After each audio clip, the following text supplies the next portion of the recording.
need to add a fade out on that.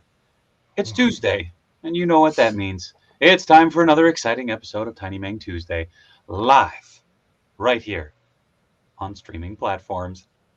As always, I'm one of your hosts, Diamond Dave, aka Dave Wonder. I suppose I could say Diamond Dave Wonder, aka Dave Wheeler, aka that dude with the beanie that was down in Chicago this weekend meeting a lot of cool people. By the way, hi guys. With me, as always, is my faithful fellow host, the Madman of Minneapolis, the effervescent Madman of Minneapolis, New Money, Matt Lind. What's up, Matt? Oh shit! Howdy. If you say Chico, you're officially the bad guy. I will not say that. Damn it. Meng. Yeah. Bringing up the third spot as our third man. More than a man. He's our king. The King Ginger. What's up, King? Let me correct you there. I prefer to be known as a Meng. Oh, sorry, man. I will answer to nothing less than you referring to me as a Meng. Fair enough, fair. I'm all right. I have no idea what I'm going to work on tonight. That's okay. That's fair. I'm working on kind of a combination. I might be staring right down here. I'm actually working on a Spider-Man print for the premiere on Thursday, so might have to rock that. Oh, wow. Good evening. First time I actually get to watch this live. 3 a.m. Dang. Whoa! That's fantastic. Good on you. You have a better ethic about the show than I do, and I am on it. What up, Juan? Yeah, Dave was like, I don't know if I'm gonna be able to do it, tonight. And I was like, okay. Yeah. Brownie, Toy Chase, Mixie. Kelly, why you gotta be healed tonight? Was he for? Oh, we're gonna go through that again. What up, Panther, Neb, Josh, Mixie? I already said that. Micah, HL, and Jeff Morris. Shav, what's shaking? Jeff Morris? Oh shit, Rob throwing some love. Awesome shirts, fellas. Awesome hoodie, Dave. Oh, thank you. Rocking my New Japan hoodie again. Because it's just so toasty. King Ginger, just sit there and watch the clouds go by, says Panther. What up, continue? Nothing wrong with that. So tomorrow night there will not really be a Tiny Meng Tuesday. I'm going to do a C2E2 haul stream with a little AMA type thing. So I kind of busted into this a little early, but I got the Diamond Select Invincible figure, and it rules. The stand is kind of the drizzly shits, but I love the figure. So I mean, there's all. Does he have a stand? Does he just have the normal? he has like the equivalent of the old Marvel Legends stand. Like if you look there. Also, the funny thing is within the rod of every rod, there's a giant air pocket. Well, sure. Like 3 out of 3 rods for me, so it's like crap. So I'll probably end up making a new stand for him. Well, if it's anything like the old Marvel Legends stand, it'll get yellow and not hold up anymore and lean to one side. So. Dave, when you get air in your rod, you got to do what you got to do, baby. Right? Oh my. Shav says, "Hey Matt, thanks for your advice on my NECA figure." Oh, good. I'm hopeful you were able to get it, back to a point where you can put on the shelf and have it do what you want. Oh, Quintillion, no toys with the boys because the boys are traveling. Robo is on his or he will be in Dallas for AEW, and Cincy is, I believe, going to Cincy. You're a giant air pocket, Kelly. What did you decide about the Minnesota Toy Boys, Dave? I'm gonna give them a shout and see, but we'll see what's up. I'm burning the candle at both ends, it seems. So I might be up for just a short stream tomorrow. We'll see. What up, Meng Modders? What up, Super Spike? How's it going? Yeah. So Super Spike knows. Oh yes. He knows what's up. So by far my favorite accessory is both him and Omni-Man come with a catcher's mitt and a loose baseball as well as a flaming baseball to catch with. So that's pretty neat. And don't know what I'm going to be able to do with that, but we shall see. But I need my Wednesday boy toys. Mixie, I'll be on for a bit, man. No worries. Oh, what up, Dooner? How's it going? There's reruns. Dave, go to the doc. Wait, I don't think that came out right. Nope. Glad Robo wasn't in the area of the... Yeah, no, me too. Yeah. It was definitely one of those things. I was watching the map of when everything was going down, and I realized that it was going to go north. So I'm like, well, I'm not going to bug him because I figure there are enough people bugging him. How's the articulation on these, Dave? They're good. I haven't opened up Omni-Man yet, so I'll probably bust him open here in a little bit. But I mean, Select. I feel like Marvel Select or Diamond Select has gotten a lot better with articulation. No double pinned articulation, but pretty gosh darn cool looking. Although you can't get his head to go all the way up, so you can't really get a good flying pose. But you can have him doing like some sweet Dragon Ball poses, I suppose. I'm gonna punch you in the dick. Look out! Like how Ultraman Z would say, that's not very ultra, indeed. Got the Storm Collector's Akuma today. I'm going to customize it by cutting a small pad of foam to fill the gap when I remove the main hairpiece. Oh, it's good call. What's up, Tex Hex? Shav got 2 new Lego figures of Vision and Zombie Cap today. Nice. Those blind bags rule. So, need to make a taller Thor figure to go with the 3-0 Iron Man. So cruising Mercari. Nice.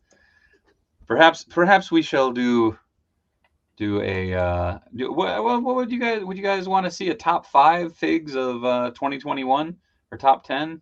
I don't know. That'd be kind of a fun stream where you don't have to really think much. So I don't know.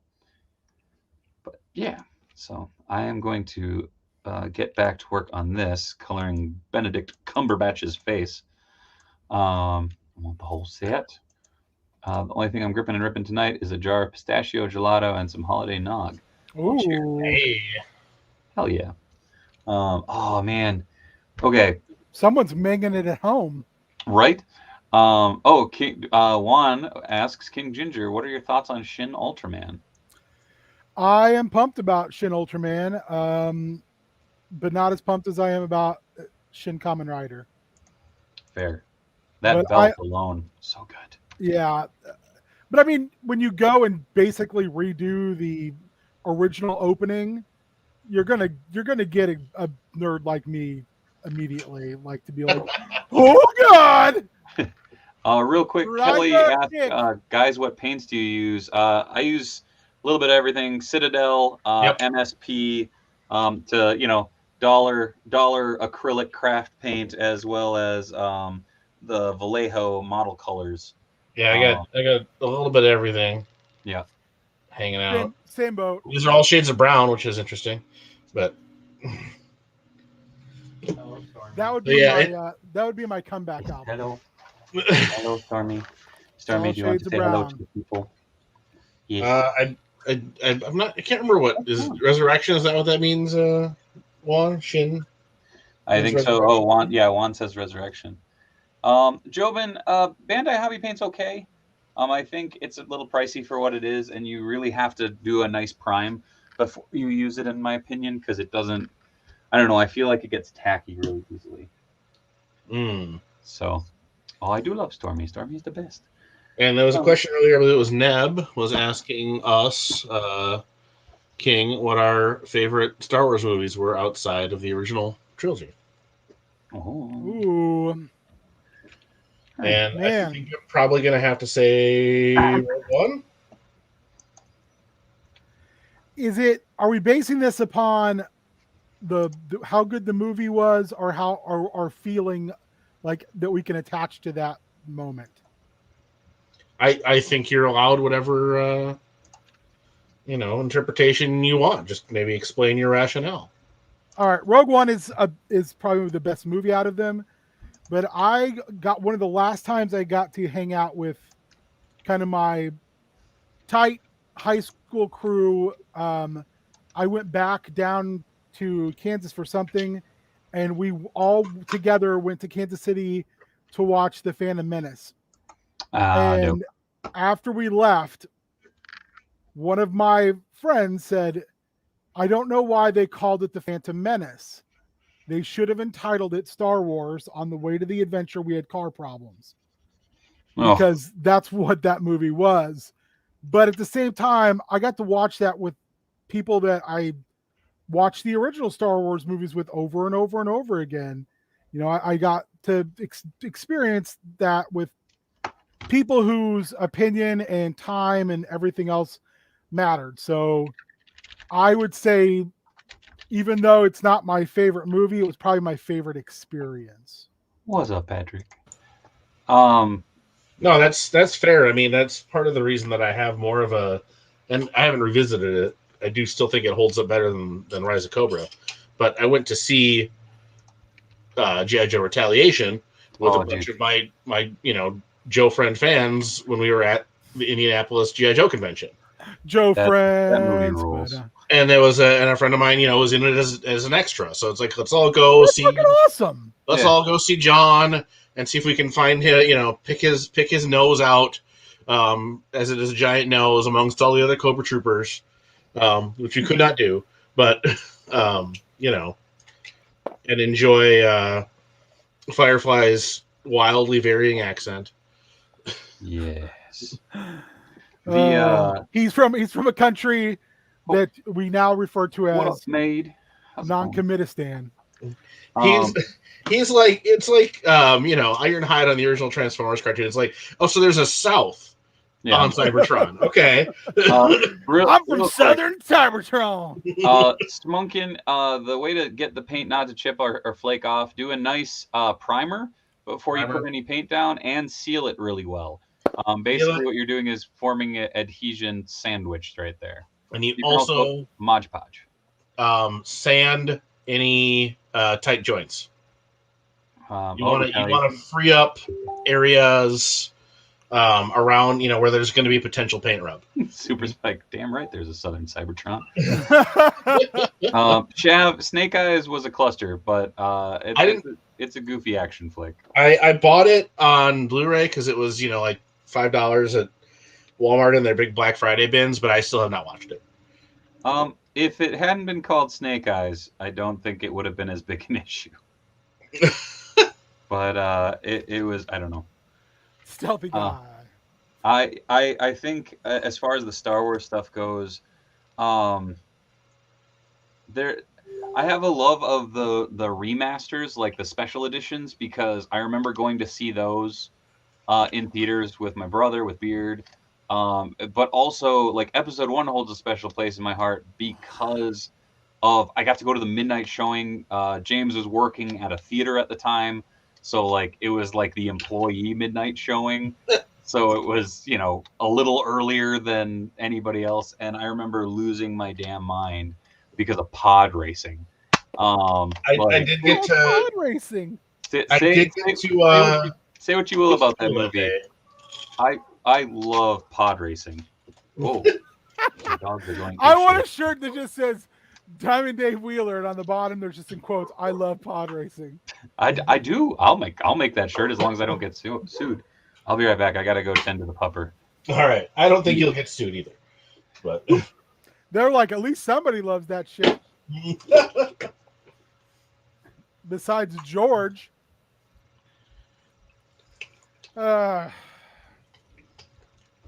Man, could this week just end? 3 more days, I think we got. Everybody's like canceling meetings, but they cancel them like after they start. Oh. So I'm jumping on Teams and I'm like do, and then that's some BS. 25 minutes later, I'm contacting who called the meeting going, "Hey, we still meeting? Or what's going on?" Right. "Oh, I canceled that. I forgot to send you a thing. Or I forgot to send a thing." I'm like, well, that's great. I just sat on mute for 30 minutes while I watched some YouTube. I mean, I guess there's worse things, but yeah, I mean, a little respect would be nice. That's his life. All right, what do we got here? I'm just going through.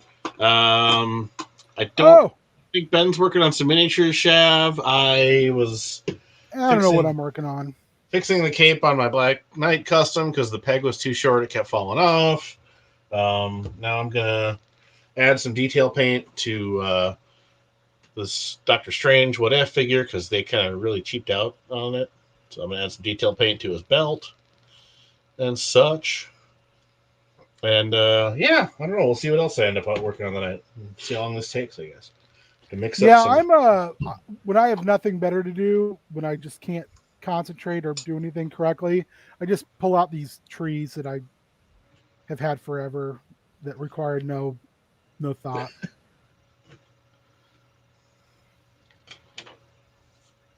I don't believe that King is a rainmaker for a living, but he could be Then I'm a what?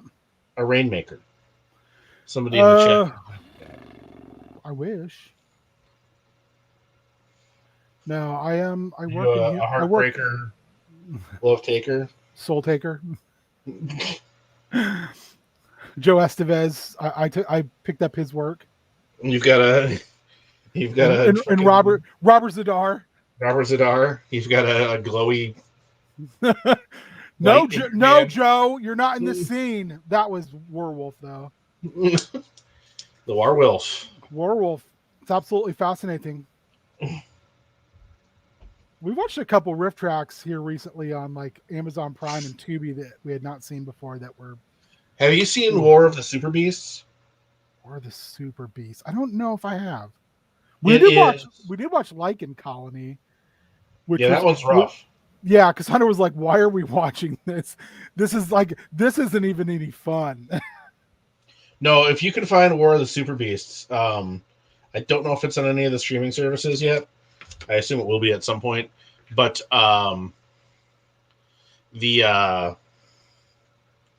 it's some sort of, it's like an animation / suitmation hybrid thing. So it's like anime for some scenes, but then there's also like freaking tokusatsu style like suits and mechs and shit. That sounds amazing. Yeah, and the dub is just ridiculous. So yes. That sounds absolutely fascinating. Especially since I love the two that you don't like, the two Sandy Frank. Now I can never remember part of that I think is that I'm not I appreciate Joel, but I'm less of a Joel fan. Oh, MST3K? Yeah, and those feel very Joel episodes. They tried to come with a forklift, dude. I mean, I have to revisit them. It's been quite some time since I've watched them. We brought it up last time, and I had to look up the name of the episode of the movies, but it wasn't the Starfighters. It was, God, it bugs me. No, it's like Deke and Cannon. Now it's gonna bother me too. Deal with it, Smunkin. I looked it up last time, so I'm not looking it up. Yeah, it's all right. It doesn't matter. Joel, I think, is, if you start with Mike, Joel's a lot harder, I think, to come. And I can't remember where I started with it. I started with Mike. My dad would send me tapes when I was in college. It started out one time, he was like, "Have you ever heard of this show?" And I was like, "No." And he was like, "Well, guess what? It's on Sci-Fi and it's fucking great." And he would send me tapes of like 3 episodes on a tape. And the first tape he sent me had Devil Doll on it. The Great Varelli. And I was like, this show is amazing. I want Ham. That's probably part of my enduring. Like, Ham is one of my go-to joke, like, meats. I love Ham. I'm like Ponyo. Ponyo and Hugo forever. Kelly Worrell, we are talking about Mystery Science Theater 3000 and its successor riff tracks. I haven't done any of their movies, but I've been enjoying the shorts that the Mads have put up on YouTube. Did you watch Cinematic Titanic? Some of them, yes. Yeah, the boob blimp. Yes. Yeah, I liked that far more than I thought I would, because I'm not the biggest Elvis Weinstein. I can't think of his. Yeah, Elvis Weinstein. Yeah, Elvis Weinstein. But I will say that an older version of him is amazing. Like, well, I like Trace and Frank a bunch. Yeah, you can't beat Trace and Frank. That's the thing. Is like, when he was the sidekick, the KTMA seasons, and then like the first season, I want to say. Yeah, he was the first season on Comedy Show Channel. Yep. But and then went on to write for like Geeks and shit. He worked on Simpsons, I think, as well. That too, yeah. He's still out there doing. I can't remember what he's been doing lately, but yeah, he's still working in TV. So very, very, very talented guy. But I did not enjoy his early stuff on there. No, I didn't either. The voice was not enjoyable, and I mean he was what, like he was like technically like 18. Yeah, he was like 18. Really young. So that was part of the reason he was only on the first season, because they're like, oh no, we like legally probably shouldn't have you doing anything. Which is sad. Boob blimp. So he was Danteing and Dariusing it so hard. Yeah. Just wow, this guy's really good. Oh fuck, you're how young? Yep. By the way, you can't work in this building because we sell alcohol here. Well, I love watching the documentary stuff, because the stuff they did to keep the network from messing with them. It's like, we want you to come and do the show in New York. We've got a studio for you and everything, and blah blah blah blah. And they're like, oh well, thanks, but the ceiling. How tall are the ceilings? And they're like, oh, it's this. They're like, oh no, we need at least 15-foot ceilings so we can have a puppet trench.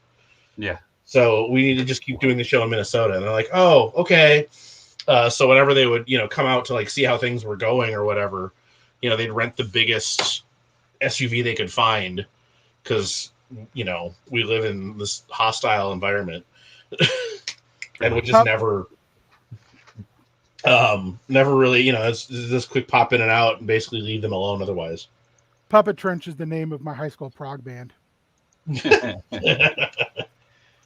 So say we all. I remember working on, it was one of the servos I was repairing and restoring.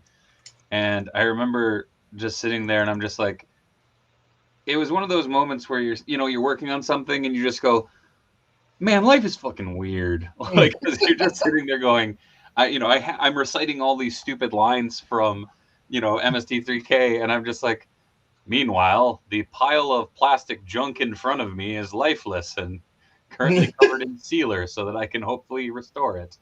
It's like, oh. David and Matt, what's your favorite episode? I think we may have talked about this before, but I'm curious because I have no memory. Oh. We have talked about it before, but also chat chime in, of course. You're as much a part of these conversations as anybody. The ones that I go back to like a lot, that I can pretty much rewatch endlessly, which doesn't mean they're my favorite, but it might. I go back to the incredibly strange creatures who stopped living and became mixed up zombies a lot, because there's just so much going on there. Dennis Steckler, is that a Steckler flick? Ray Dennis Steckler. God dang it! Having problems with names tonight. No, it's a weird, presidential assassin kind of name. As you do. But he was a weird dude, so he was, and he stayed pissed at them. Because I think they kept talking about how the one actress looked like a man, which, I mean, sort of, but not really. It was just their go-to joke, but I think she was like the love of his life. Yeah, Patrick, I'm with you. The Gamera episode, like season, like 2 or 3. I remember I had taped that, and I remember watching the shit out of that, like time and time and time again. And it's so ridiculous because every so often they're like, "Oh, look, he's winding up. Oh God!" Like, so shocked. Gamera is really neat. Gamera, he's full of turtle meat. Yeah. I would say with that, Matt, is filthy pig. Oh yeah, absolutely. Ortega. Ortega was. I'm always like, I do love those that like had characters that then like became would bring characters into. on the Well, show. that's why Prince of Space stays in my mind, because Bill's portrayal of Crankor. Yes. Well, and then when they did Invasion of the Neptune Men, Manos. which was Mana. rough, Yeah. but also is one I will go back to because it is so rough. When Crankor came back, Yes. and Invasion of the Neptune Men was so bad that they're just like, "Oh man, it's so great to see you, Crankor." And he's like embarrassed. He kind of gets a little choked up and is sensitive about showing his emotions. And Teenage Caveman Mm. was another one that I remember just Teenage being Caveman. stuck in my head. Solid. Oh, Panther 10. I think there's still plenty of MST. I know it's on Pluto. Yep. There's a ton out there free streaming on like YouTube. Yeah. Yep. Definitely There's worth. I mean, there's good stuff there. Yeah, There's there really is. But it is very, it's its own weird niche thing, so if it doesn't click with you, hey, I know plenty of people it doesn't quite hit. Meanwhile, that the does other not ones stop me from showing them like every other month. I'm a big fan of Red Zone Cuba. Oh, really? Yeah. Mm-hmm. Interesting. Because it's just a weird story, and the whole Coleman Francis thing is really interesting to me. And Carradine didn't like nail the theme song, but I do genuinely love Night Train to Mundo Fine as a song. As one does. That is a interesting one. The Coleman Francis thing is really, I mean, just like he had this incredible drive and passion to make films, and they're all just garbage. Like, he would go to parties and in Hollywood and basically just be like, hey, do you want to invest in my movie? And he would do this like all the time and basically, scare up enough investments so he could buy film to shoot for like a weekend, do that, and then lather, rinse, repeat until he had like a movie done. And yeah, they're not good. He doesn't really know what he's doing, but something, just his passion to do it, fascinates me. Fair. Whoa, that was not what I wanted to do. Holy shit.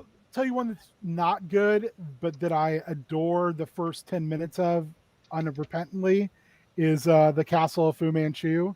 And it's just all because of them singing.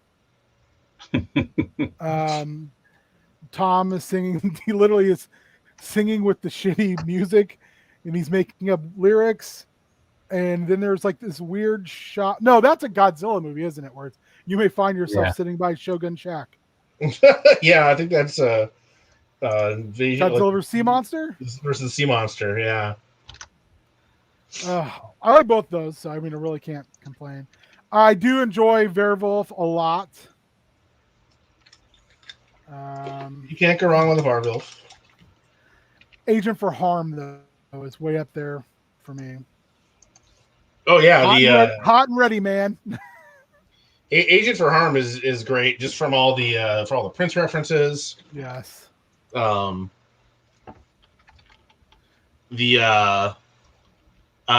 Yes, Kelly Worrell. I have seen Rotor on Riff Tracks. Yeah. That is a trip. Let's make Terminator, but bad. Yeah. Which reminds me of the thing I read. There was a thing I was reading about, how Cameron came up with the idea for Terminator, and that was nuts. I don't know if you guys know that story at all. I don't know if they do. He was sort of. He was working as an editor on something. Is this when he was working for? Oh my gosh, why can't I remember names at all today? Roger Corman? Probably Roger Corman. And there was a movie he had done, and they were basically like, all right, you've done your part. Now we're gonna edit this and whatever. And he wanted to edit it, and they're like, no.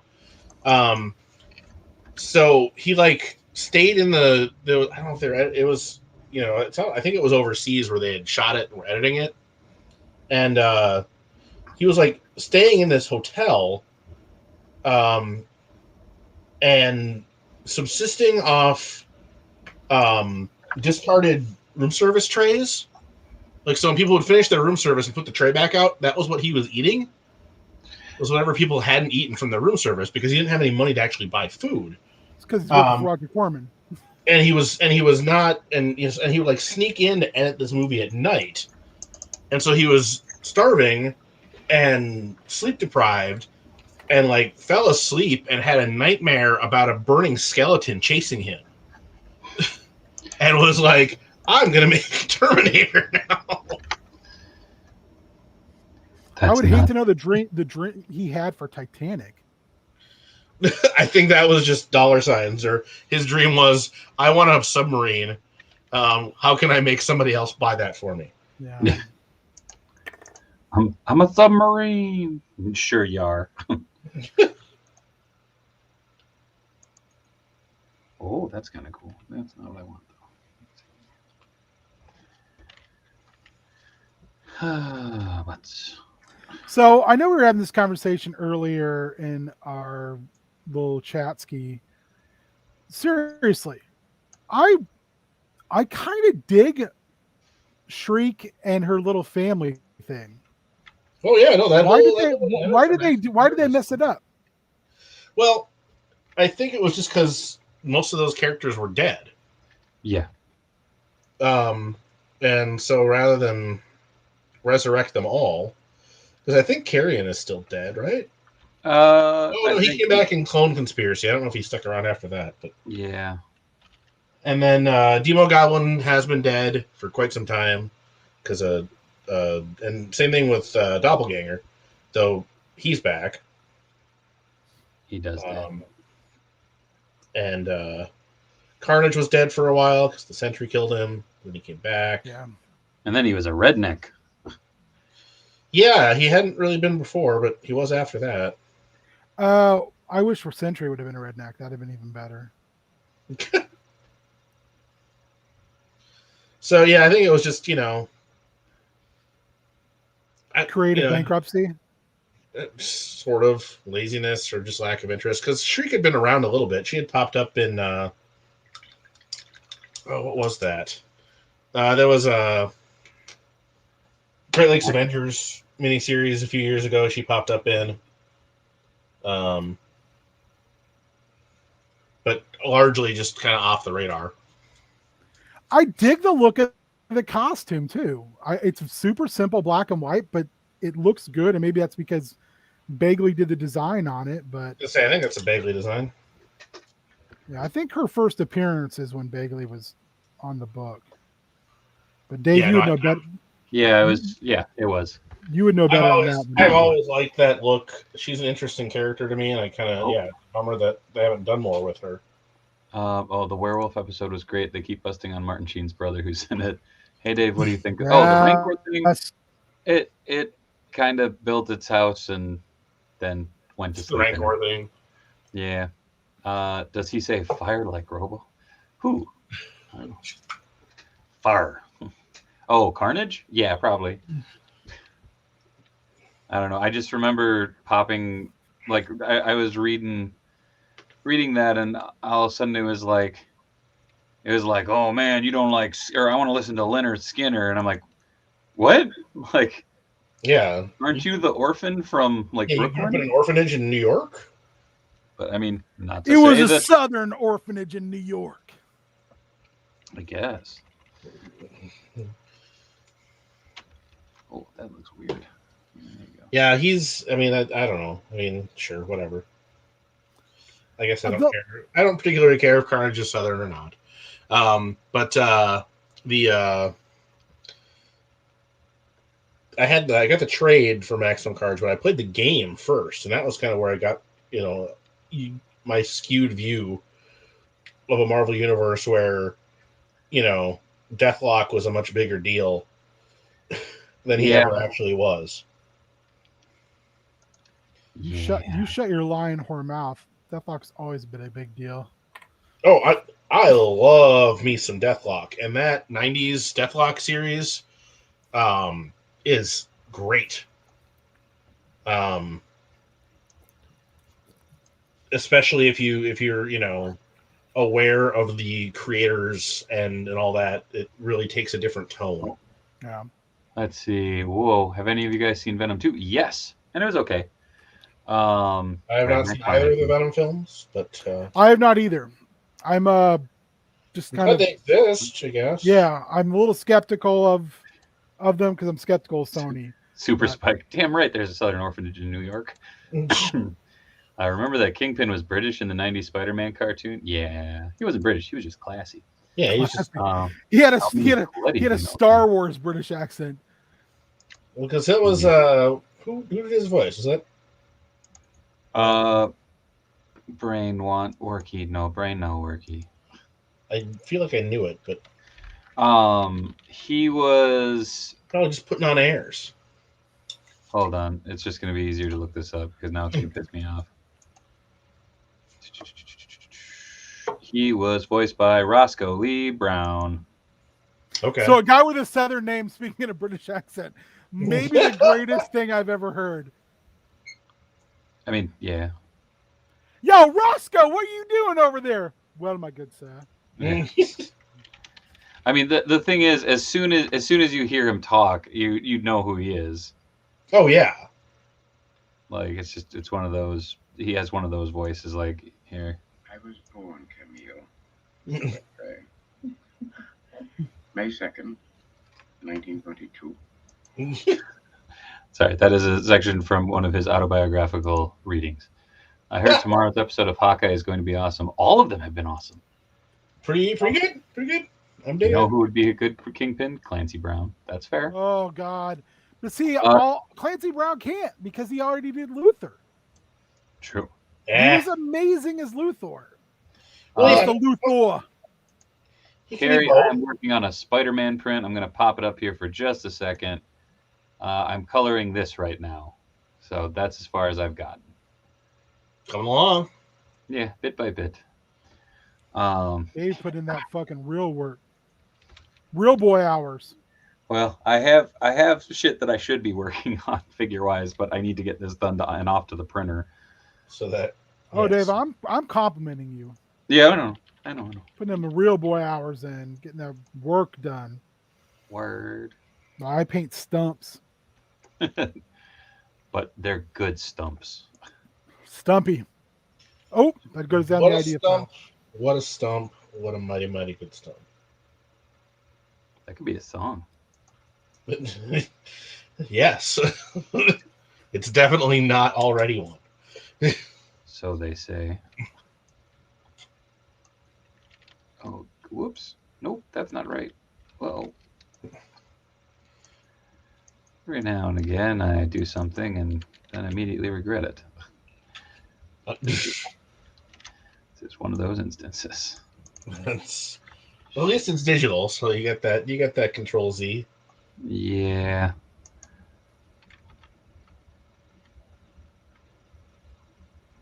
I hope they come out with more figures from Far From Home. I'm sure they will. If Hamill can be both Joker and Hobgoblin, then Skeletor, then Clancy and Fisk. Dang it, Josh. You're right. I renege on my comments. Excellent points. Dang it. That's a great point. Also, Josh's avatar is Dr. Otto Octavius, so it's mad respect. I do think we'll be seeing some more Far From Home figures just because it's a chance for Hasbro to be like, money. Here, look at all our way better versions of the Toy Biz. I don't dislike the Toy Biz stuff. I don't either. But over time, and I think they did a really great job on a lot of those, and some of them still hold up quite well. But Marvel Legends in that era are very puppety. Yeah. Like marionettes. And these days, some of them feel like marionettes. They're floppy bastards. Baron Zemo. Oh man, that So fucking figure. like most of them, I don't really, I don't have a ton of skin in the game one way or the other. But like if they were to do like the Maguire Spideys, I feel like Hasbro could really take those to a new level. Because those are very, like, the way the joints are integrated and all that, it has not aged well. At the time, it was like, God damn, these are the best toys in the world. Did you just turn Southern? Maybe. LaCroix drinking, bean hating son of a gun. You son of a gun. Danny did grow up in North Carolina, so. Oh, you got it a little bit in you. Yeah. Word. Cassandra always preps. She knows that whenever we go down there, for the week after that, she's going to have an accent because of my brother and his almost Boomhauer-like way of speaking. Son of Billy Ass, says Shaggy. Nice. I can't remember what. I want to say it was a UWF thing, but it was some wrestling promotion was doing a show, and their one of the commentary guys was very Southern, and because Danny experienced this as well when she moved up here as a child, one of the wrestlers went fell out of the ring or was knocked out of the ring or whatever, and the announcer said that oh, he's really sucking cement, but he was Southern.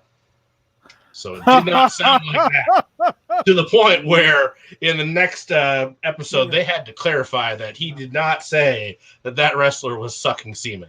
But yes, that happened to Danny as a kid because somebody like fell in front of her or whatever, and he slipped on the cement, and then immediately everybody was laughing and pointing at her, not the person who had fallen. That's great friend instinct to help somebody out like that. Super serious working day was super serious. Well, I'm sending this off to the printer right now. Well, I'm sending it to make sure that it's approved. I just sent the message without attaching the file. Nope, I attached it. Damn. All right. Hooray for Dave! Yay, David! Yeah. Throw that F in the chat for praise Dave. Jesus. Mad respect. Do you use the same printer or do you get quotes? I use the same printer because I've been working with the same printer for nine years, and I genuinely like it. It's a small like family-owned print shop that I really, really like, and so they do right by you, do right by them. Yeah, right. So support them small businesses, them family-owned businesses. That's kind of where I'm at. All right, that's good. That's good. That's not. Whoa. All right. Yes, I did see the story about the. Stabby McStabberson. Yeah, that piece of shit. That guy's always been terrible. Yes, he has. He has always been terrible. Because somebody was tweeting about how they felt old because nobody remembered him as the guy who lost a developmental deal with the Fed, either because he had Hep C or because he got Hep C from Abdullah. As you do. And then that cost him his shot at the Fed because they're trying to be safe and all that. So whatever. But did it really? And probably not long run, no. But then he sued Abdullah for that. So yeah, he's a real winner. Also, have you ever watched his channel on YouTube? I have not, and I do not intend to. I did see somebody joke that the only talent he's ever the only drop of talent that ever got in him was when he contracted Hep C from Abdullah the Butcher. Yeah, he is a rough listen to begin with. I can But see for a that. while, I would listen to him just as like I found it funny because he's painfully Canadian, and I Oh, enjoy painfully Canadian voices. I find them very soothing. But like he did shit like would pull like fake shoots with guys like Lanny Poffo, who's old enough to be his dad. yeah, And they later on, guys like that would be like, "Oh, Andy took advantage of me," like he worked super stiff. yeah. Yeah. Like that's his rep. I don't know how he gets work statewide at all. I mean, I hopefully this will be the end of it.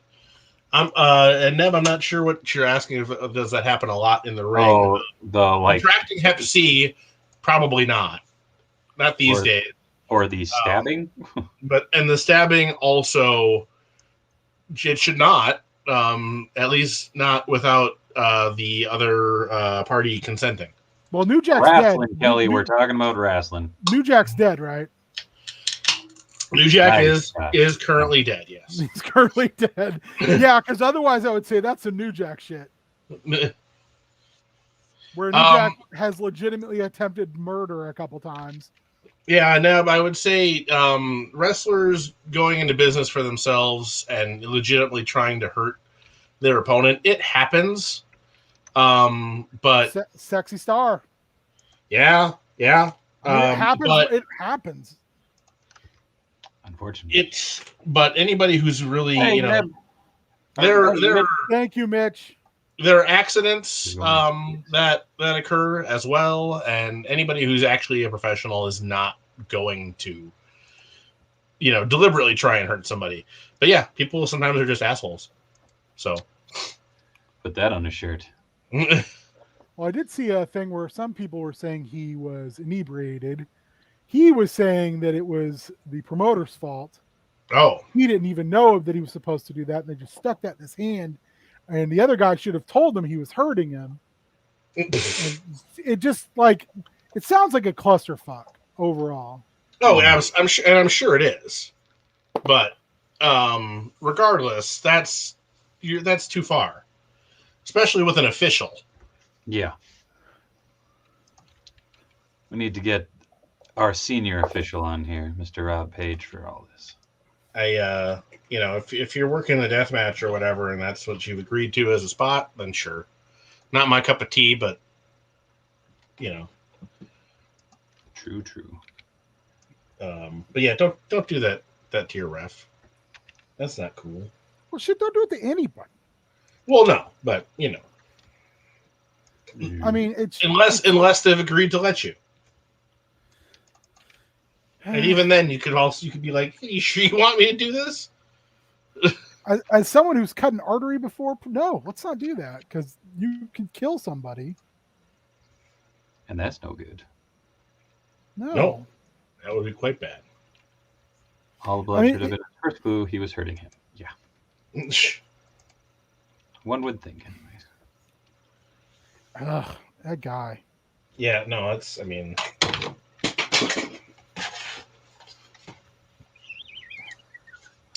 it's frustrating as a wrestling fan to have people be like, that's what wrestling is. It's like, no, it's not. It's really not. Well, also even for deathmatch stuff, which isn't my cup of tea, there is some deathmatch stuff out there that's quite beautiful. Absolutely. It has some definitive artistic, merit to it. But I'm also though well aware of you've got guys like Ian Rotten and the way they run business. I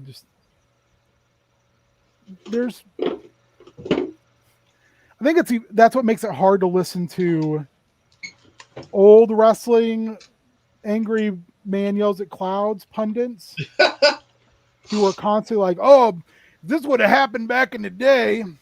Yeah, we would have, laid them out. Right. Yeah, well, that's fine, but you would have went in this day. You would have went to prison. Yeah, because you would have. Right. I mean, that's the thing. It's like you hear some of those stories, and it's like, no, that's not like the spoiler cowboy boot kicking like a hotel guy or whatever. It's like that's fucked up. Don't no. That's assault, brother. Yeah. Yeah, it's weird how that stuff gets lionized. Like Let's go back to the days. Let's go back to the days when they had to like take the bushwhackers out of a match in a freaking the back of a truck where they couldn't be seen because the fans had Uzis. Yeah. the sheep herders, baby. I love me some sheep sheep herders. herders. Like for anyone who's never has only seen them as the bushwhackers, go watch a sheep herders match. It's terrifying. Yeah, they're Kelly, legitimately insane. Yeah, Kelly they Worrell, were terrifying. I don't know what you're referring to as far as an Echo coming out, or when an Echo is coming out. Hopefully, they do an Echo figure. I would like one. I would assume that we'll probably get one in whatever this next wave is supposed to be. I am wondering if they might do another like mixed wave of characters from multiple shows or something like that. Yeah. I guess we'll see where we've got 2 episodes left, so we'll see where that goes. As far as well, since we're on that kick, what are the figures you want that aren't out there that you're just like, this needs to be in the line? Well, from the Hawkeye show, nobody at this point because they've announced Kate and Clint, and those are really who I would want unless somebody else really cool shows up. But I want a Rogers the Musical set of figures. I would. There's not really any MCU. I guess I wouldn't mind just so I could incorporate them into my regular Legends display. Some Frost Giants. I would love some Tracksuit Mafia from the show. Is that weird? Yeah, I mean, I would definitely. I mean, I'll buy whatever they do because that's who I am. But there isn't anybody I'm like jonesing for.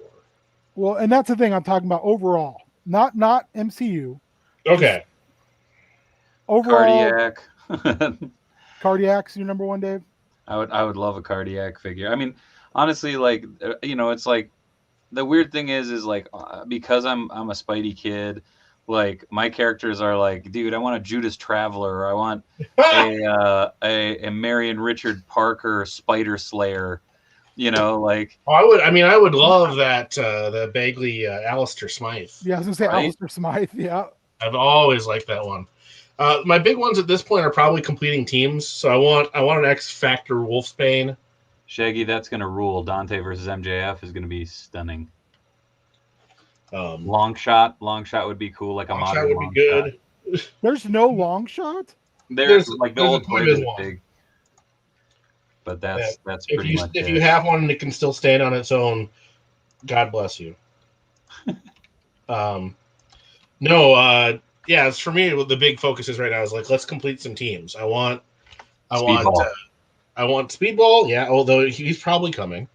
Yes. I want Siren from X Force. I want Wolfsbane from X Factor. Guess I want Feral from X Force as well. Finish up that Leafield Capullo era X Force. Trying to think who we're really only if you do Jolt and Atlas, we've got a passable Thunderbolts. Yeah.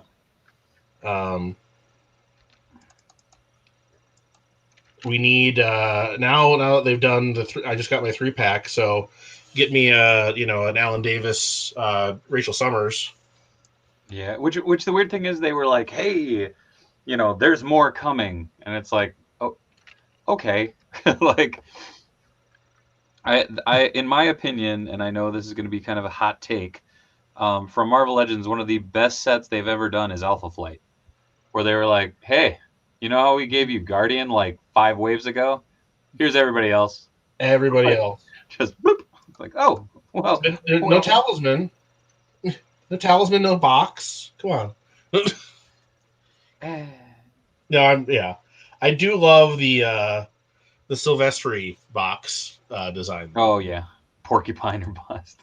We're getting. I mean, I would punch my mother for a porcupine. Porcupine's awesome. I would love a Squadron Supreme.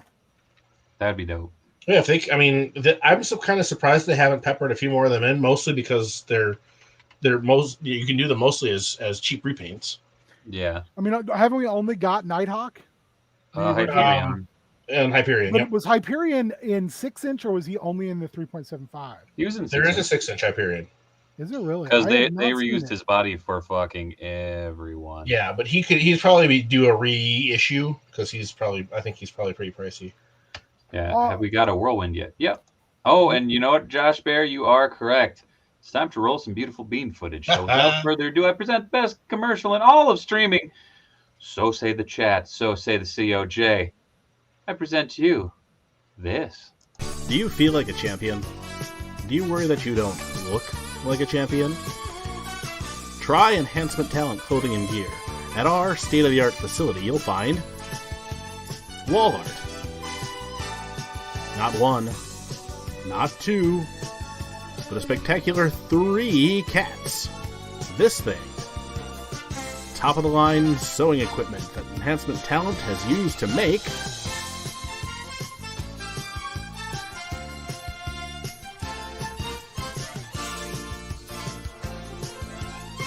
Enhancement Talent Clothing and Gear.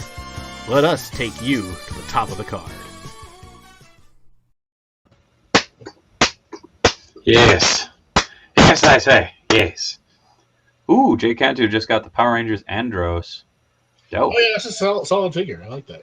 Best ad in streaming. Should scroll back up here. Somebody was saying something. Do. Yes, Chris Jordan, I'm with you. I want Random and Tusk. Oh, Tusk would rule. The Chris Jordan? Are you the genuine article? I'm assuming it's somebody else named Chris Jordan. So it is a different Chris Jordan. I met him this weekend. He's a lovely person. Aw. Nice to meet you, Chris Jordan. But so say we all. I'm in agreement that more Marauders would be good, Robert. I'm surprised we haven't gotten more Marauders, considering. I mean, technically we have 2. We have Callisto, and then we have Caliban, but Caliban's in his horseman gear. Morlocks, not Marauders. Yeah, that's a Morlock. Oh, sorry. Not a, yeah. Caliban. I don't think we have. Do we have? Well, other than Sabretooth, and we don't technically have that version of Sabretooth. I don't know if there are any Marauders yet. I don't think there is. Yeah, you are correct. I mean, I'd even Oh, take Speed Demon. You could count Speed Demon as a Squadron Supreme. You could, Squadron but Signature, yeah. come on, you got to go Wizard. And I'm of the I want the the Grunwald Neary. Yes. Who else was on that? Squadron Supreme. I don't mind the villainous one, and it's been a real treat seeing Ed McGuinness draw the villainous squad lately. Visually that was a feast. All the redesigns, like Dr. Juggernaut or whatever, was great. Oh yeah. There was a lot of like really interesting stuff to look at. I just, Jason Aaron is super hit and miss for me. I've been enjoying what he's doing overall, but that felt like it was, it should have gone longer or been more important. I guess, but that's just the, Matt Kelly is asking, Matt, what are you working on? I am painting the green webs on this Diamond Select Spider-Man thing. Oh, jeez. Old Great. school. Well, that's not Diamond Select. Isn't that the Toy Biz one? I don't know. It doesn't say. 2002. I'm pretty sure that's from Toy Biz because I remember having that one. I just picked it up. I picked it up the last swap for $1 because I'm a sucker for wall-mounted stands. Nice. I don't know where I'm going to put it yet, but yeah, webs aren't green. Yeah, I mean, I guess there's probably a character who does have green webs, but it ain't Peter Parker. It's true. Dave, the Serpent Society. Yeah, I love if they finish the Society. Nice. David. Yes. Are you and Ollie playing any Minecraft off of the realm?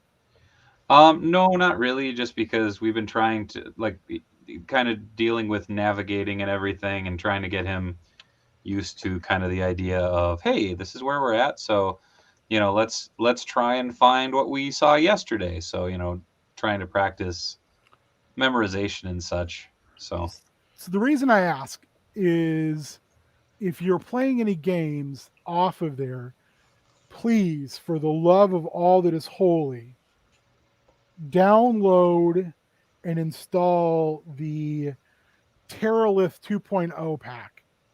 oh Oh my lord. James, Does it already make 118 look nuts? There's like 75 biomes. holy shit. And they're all out of parts of the current game. So it's just like someone went in and did a bunch of retexturing. That's very true. You know what we have not mentioned yet is the official sponsor of Tiny Meng Tuesday is the Source Comics and Games. The Source Comics and Games is your number one stop shop for all your tabletop gaming needs, as well as a bitchin' selection of local creator books and comics and graphic novels as well. Yes, that's a run-on sentence. I'm not an English major. Deal with it. Please make sure to check out the sourcecomicsandgames.com or swing by the Source over in Roseville, Minnesota if you're in town, and tell them that the Tiny Meng Tuesday crew sent you over. Thank you again to the Source Comics and Games for being the first official sponsor of Tiny Meng Tuesdays. Love you. Mean it. It's going to change every time. As it should. Oh, thanks, Ben. And Robot Downey Jr., You're that does welcome. sound like a solid overdrive recipe. I do need to make him as well to finish off my superior foes. Noir, Spidey Body plus Cobra Island Baroness helmet. Oh, nice. Yeah, I met many people this weekend. It was awesome. So I was very stoked for that. That made the weekend for sure. I'm trying to figure out Star Trek uniforms now for this colored piece. It was something that I was... Oh, yeah, somebody mentioned earlier the Serpent Society was an actual society, which, yes, the Serpent Society is an actual society, and that was part of Grunwald's drive to give Captain America more good villains. Oh. His thing as an editor was every hero needs at least a dozen good villains, and writers should always be creating new ones so that your old villains who have been beaten enough times and don't have oomph as they used to can either have some time off. I make the words too, to be fair. Get replaced with new characters. So he was very big about creating new villains, and with Captain America, he wanted to make sure he created villains that tied in with his central theme. So he created, characters that were, around the villains that were around the issues that countries deal with or that face America. And the Serpent Society was basically here. What if villainous trade union? Oh. Grunwald. Then you also got characters like the Flag Smasher, Ultimatum, and, Brother Nature, who was basically the whole Greenpeace eco-terrorism thing, and Blue Streak. Yes, the very pervasive American concern of jet-powered roller skates. You're right. You said it. That might be my favorite run on Captain. Oh, it's an excellent run. I can remember being in grade school at that time, and Leighton was on Iron Man at that time, and I made a deal with my grade school librarian that if I did a bunch of stuff, I would get the comics, even though they had a stamp on them. And so every month, if I did all these tasks, I would get my issue of Iron Man and my issue of Captain America. And I thought that was straight fire. You hooked that shit up. Yeah, that would have been... Well, that era, that was actually... that was... Was that... who was writing? Because Leighton was on art. Yep. So I think it was that Michelini still? It was. because that was like Armor Wars. Yes, it was. Yeah, Armor Wars into Mullet Tony. Yep. The Ghost and Spy Master and I never really got off of Iron Man for a super long time because of that initial, love for the character, because of the art and the storytelling. And then Mullet Tony was not the best stuff, but I love those villains. Spy Master and Ghost, the whole industrial espionage thing was fantastic. No, I am very. I mean, when they announced that they were doing the Armor Wars Disney Plus show, I was like, oh yes, please. It's not going to have the same impact in the MCU because you don't have that long history of here's all these villains that basically have Iron Man suits. Yep. Where were they getting all this Stark tech? Oh, the idea of Stark Tech getting out into the world and creating villains is still a compelling one. Jay, was that official? Kirkman buying the G.I. Joe and Transformers licensing rights? Pursuing them. Okay, I didn't know. He has. I've seen quite a bit of news around him being interested in them. Yeah. And I'm sure he's got the money to spend. I will be curious to see. So that would be those titles technically back at Image again, I would assume.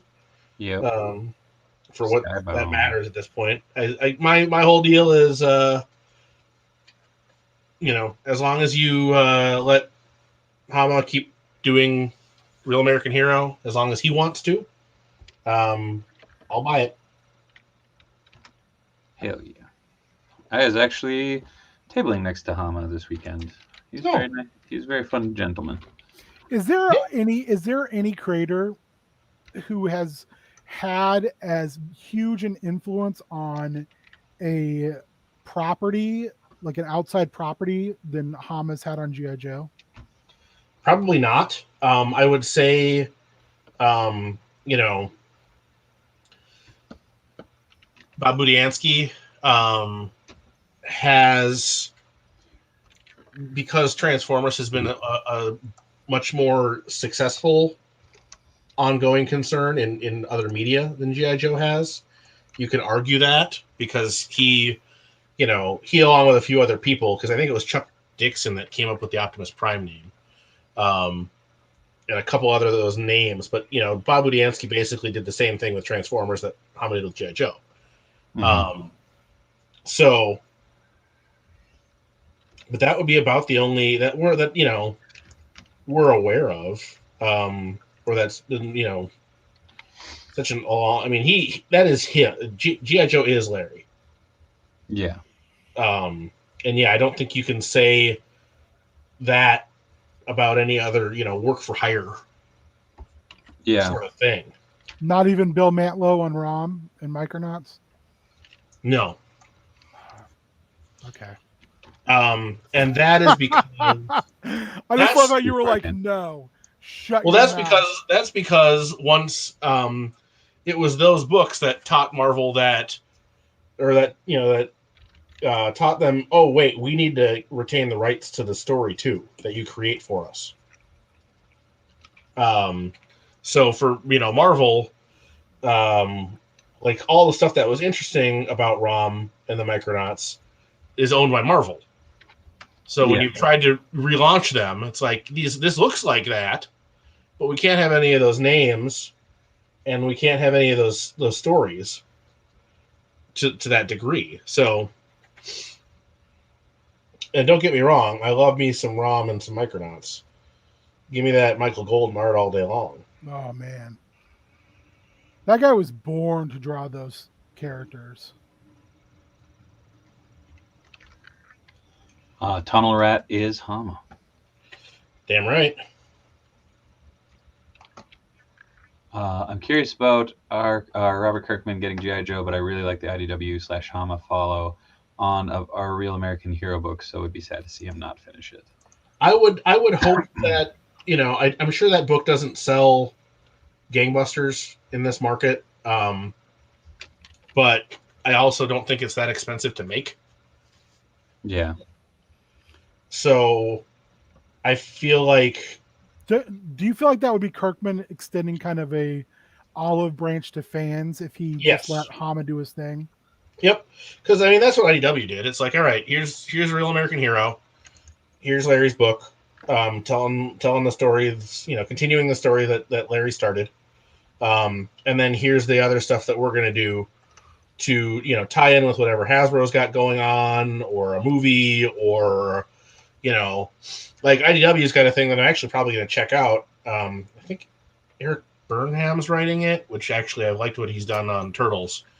I think he was doing writing. Burnham did Beast Wars for Transformers, and then he also did all the Ghostbusters, and he did the Turtle Ghostbuster crossovers. Yeah, that's how I associate it with Turtles. Anyway, he's doing he's along with, so I can't remember who's on the art, but they're basically doing it's a mini series that's based on the Sunbow cartoon. So it'll be new stories essentially set in the G.I. Joe cartoon universe. Yeah, I think that is Eric, or that because it hasn't come out yet, correct? Correct. Yeah. Yeah, that is Eric. Yeah, I know it's Eric. So yeah, I'm looking forward to that because the Sunbow universe is a very different place than Larry's G.I. Joe. A lot more doomsday devices and silly disguises. Yeah, you get Snake George, Snake Eyes. George, yeah. Kelly, you can be a face now. That's okay. Kelly has had a white meat baby. And then at this point, I guess I haven't tried it. I might get it in trade, or see if I can find it digital somewhere. I haven't been reading any of the current Transformers stuff from IDW, but more than meets the eye.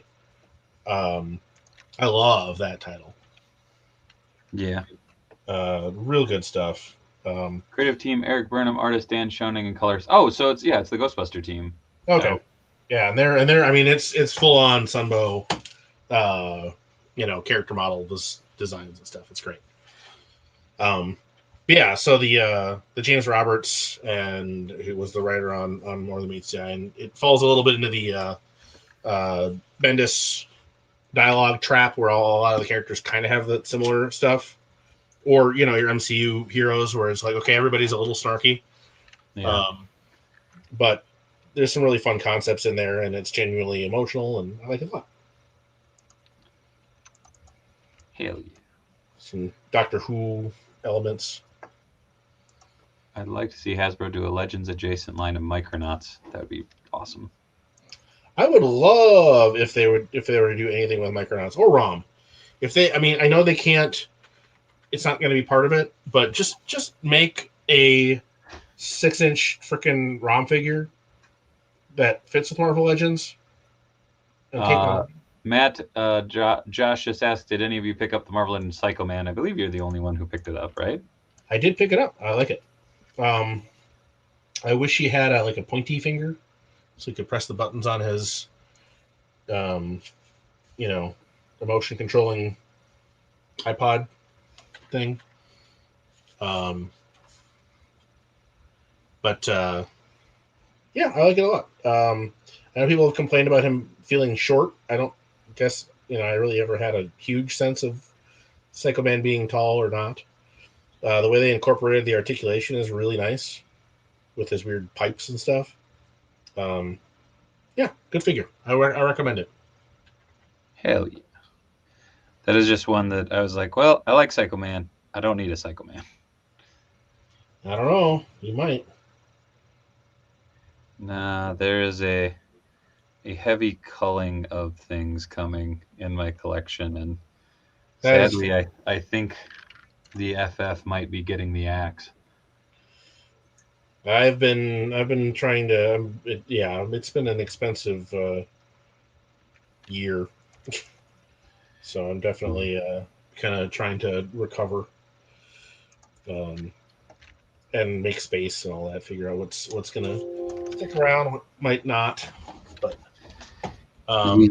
thank you, Bryo. I hope so too. I am very much looking forward to. I've been buying the the hardcover collections of the IDW stuff, which has the whole story in order. And I was really bummed when the first Volume 3 trade didn't have any more than Meets the Eye or Lost Light in it, because that's basically why I'm buying them. Yeah. But it is Nope. nice to have the rest of the universe. Yeah, So, I've been doing that for the Turtles because there was a run of probably like 15 issues where, for some odd reason, we were getting like half of what we were supposed to be getting at the comic shop. And I was like, this is bullshit. I don't want to miss any friggin' Turtles, so I just went to the hardcovers.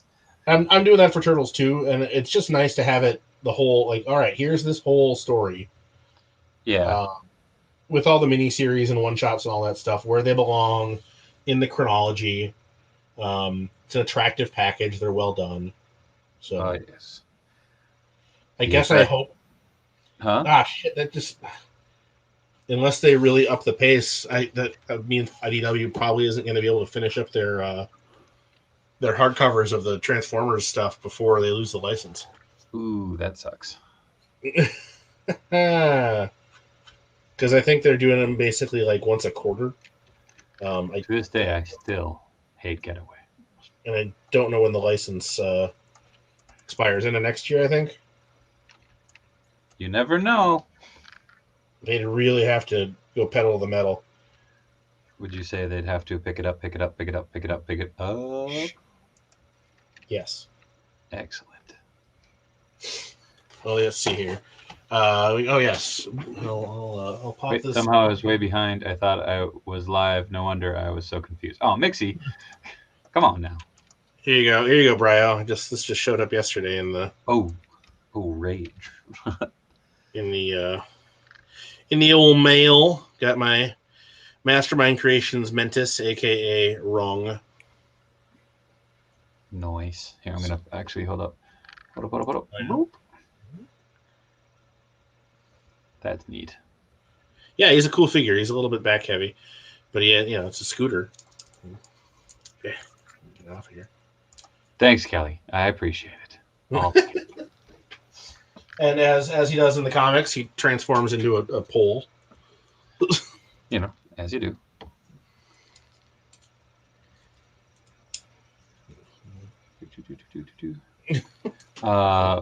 Primus. Oh yes, if you like what you're seeing here on this old show, please like, follow, and subscribe. All our social medias will be popping up in the chat here after a while. Everybody here will always be popping up, and it's always appreciated. So, and if you have feedback, let me know. Let any of us know. It only makes us better. So, boom. Thank you, Mitch. Like, follow, and subscribe all right there. We got Ben and Matt coming up here in just a moment. Also, if you go into the comments, or not comments, the description of the video if you're watching on YouTube, all of our links are in that as well. I've been trying really hard to remember to do that before each game. There we go. Boom. There's the King Ginger. There is the bean-hating, LaCroix-drinking son of a gun, a.k.a. Madman Matt. Oh, Dave is really short. Jesus Christ, how tall are you, Kelly? I have a bunch of the Transformers IDW trades, haven't dug in yet, but looking forward to being able to dig in. Those TMNT comics are so incredibly good. I agree. Yeah, they had them all up on I Scribed, I think, for a minute there.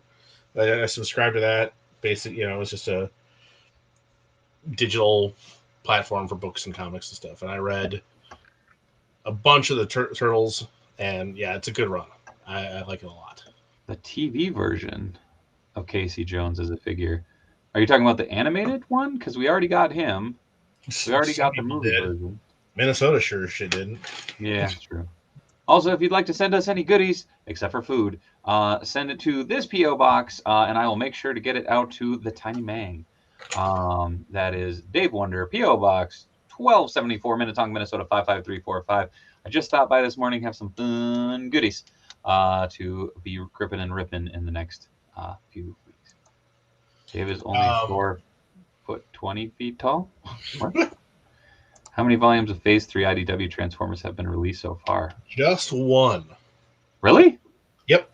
The next one I think is scheduled for March. It just came out within the last couple months here, I think. The first volume did.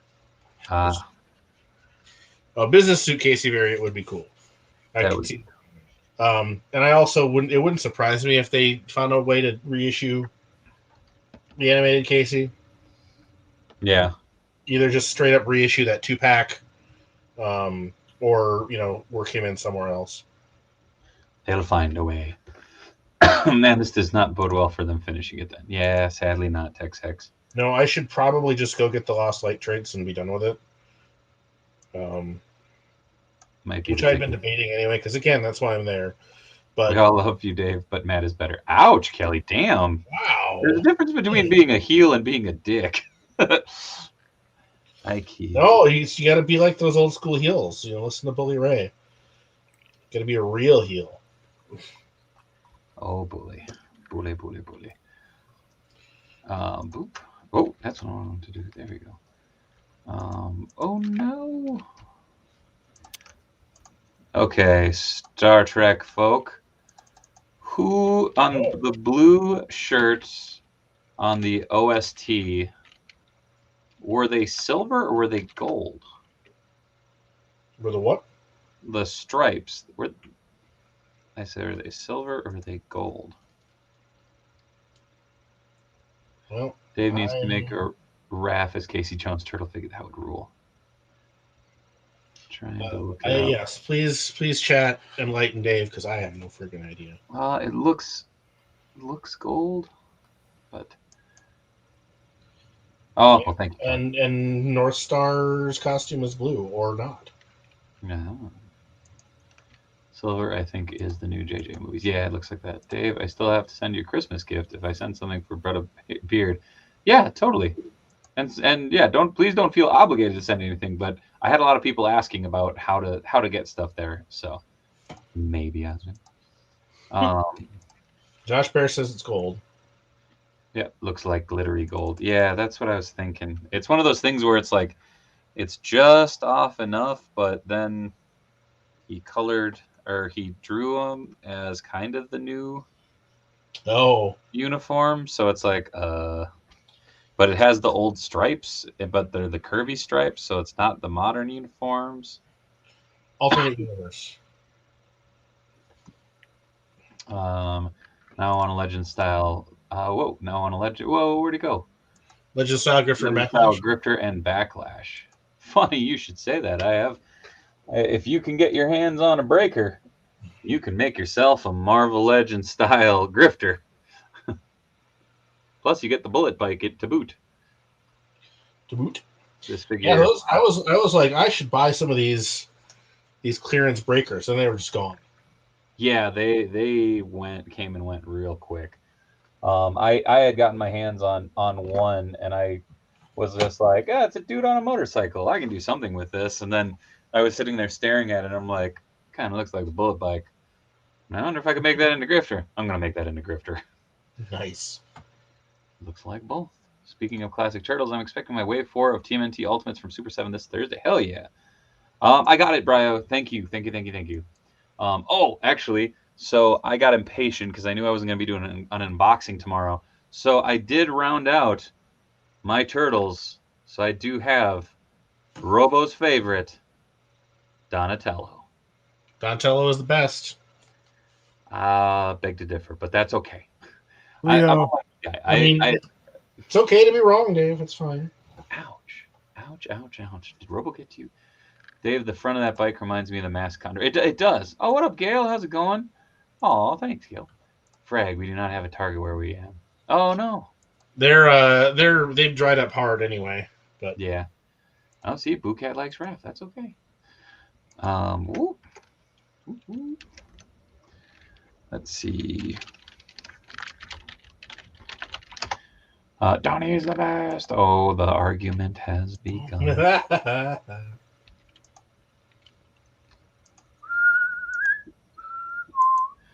Best turtle is the friends we made along the way. You're damn right, Quintillion. You're damn right. Did they ever do any collected editions of Wildcats Omnibus, like the Marvel Omnibuses? No, unfortunately not. I still really, really, really am hoping that they do. They did I think it was a Wildstorm 25th edition that collected a lot of it, but not all of it. If you recall, Dave, when I was on Turtle Talk, we were able to achieve all 4 turtles for each of our. Yeah, we did. It was amazing. No one said Leo yet. Yeah. I agree. Plus Venus. I was actually very excited. I'll show you. I will show this on the stream tomorrow night. I managed to score all 4 Next Mutation turtles while I was down in Chicago. Yeah, I did see that for your haul picks. It was one of those things of I didn't quite know what was going to happen. Like, I went down there. I had my list of like, this is what I want to find, and I managed to find every single one of them. All turtles are. You get all their accessories, or what? You get the accessories with them?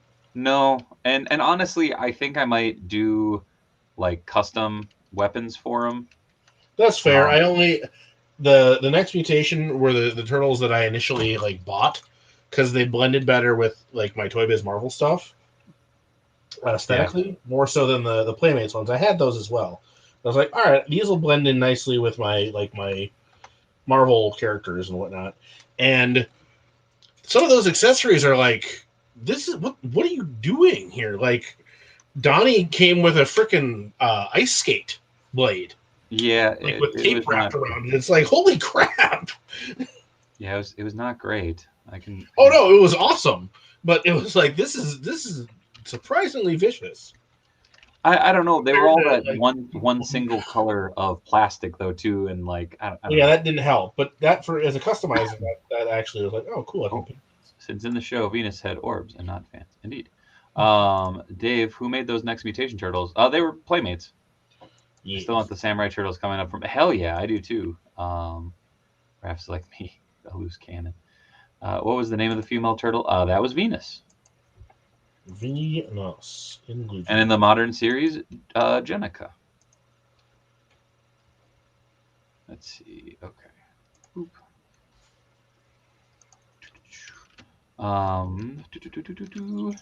There we go. Yeah, they are actually all upstairs currently, but I will show them off on the stream tomorrow. Because it was one of those things of, you make a list where you're like, I'm gonna look for this, if you're going kind of to a bunch of vintage shops. And I'm like, if I find a couple, that would be really cool.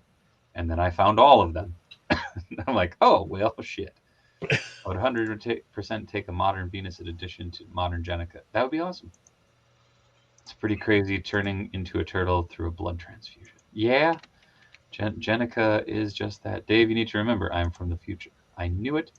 Next Mutation had a real feel turtle skin. It was weird. Yeah, a little odd. But thus is the name of the game.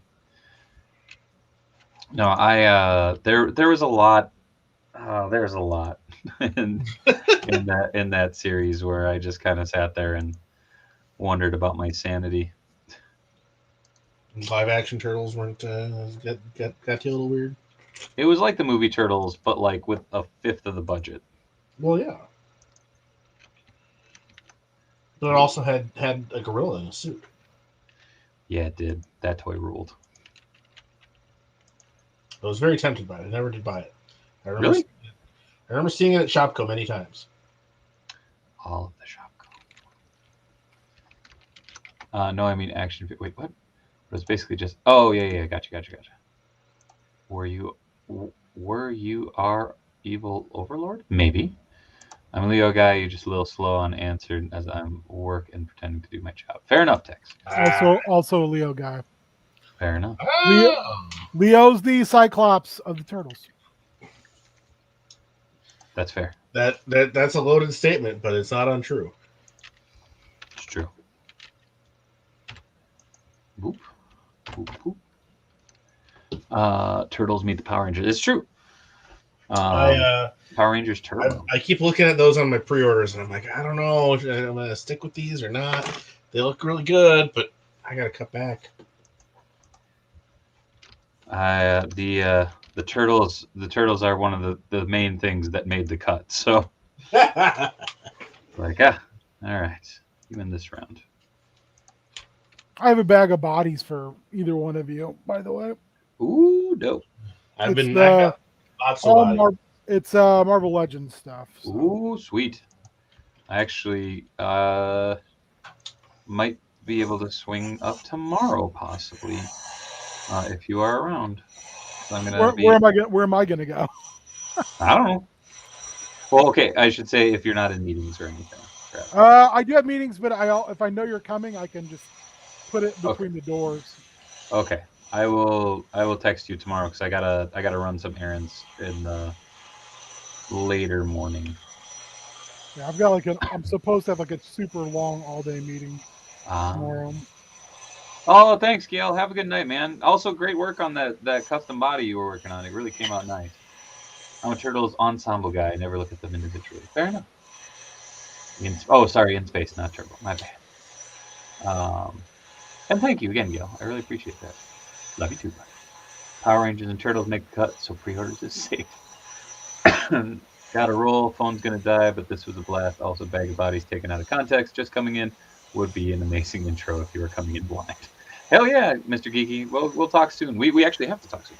So speaking of turtles, pineapple on pizza, yes or no? Yes. Yes. Gotta say, when I was hoping for the Ninja Turtles to meet the Power Rangers, I wasn't picturing Power Rangers in space meet the next mutation. That's fair. Don't care if it makes me a mark, but I'm a Mikey guy. Hey man, me too, Joe. Oh damn! His heat gun got excited there. It was like, woo! Oh yeah, you can find Mr. Geeky over there at Speaky Geeky. Check him out. You just say he had a bag of bodies for you guys? Yep. Yep, he did. The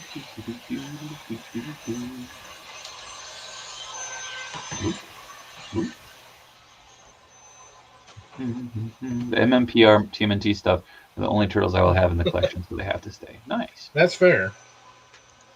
David. Yes. Do you happen to have any extra turtle weaponry just floating around?